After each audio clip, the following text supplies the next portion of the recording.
નડિયાદ બાર એસોસિએશનના પ્રમુખ, ઉપપ્રમુખ, સેક્રેટરી અને જોઈન્ટ સેક્રેટરીને 4 મુખ્ય પદો માટે ગઈકાલે ચૂંટણી યોજાઈ હતી। બાર એસોસિએશનમાં નોંધાયેલા કુલ 900થી વધુ વકીલોએ પોતાના મતાધિકારનો ઉપયોગ કર્યો હતો।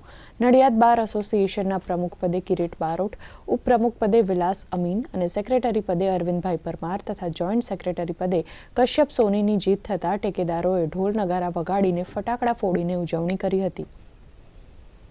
નડિયાદ બારના વકીલોના સહકારથી જીત થયેલી છે।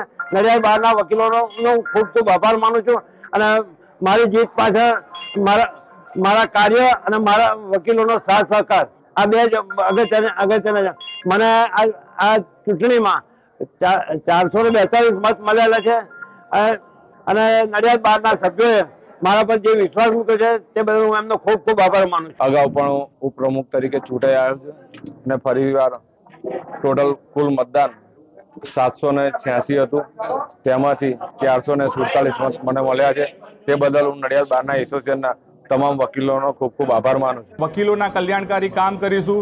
જે નવા વકીલ આવ્યા છે એમને જે 3 નવા કાયદા આવ્યા છે એનાથી અવગત થાય અને એમનું જ્ઞાન વધે તે માટે લીગલ સેમિનાર રાખીશું। કોર્ટ અને વકીલો વચ્ચેનું જે સંબંધ છે એ સારો સુમેળભર્યો જળવાઈ રહે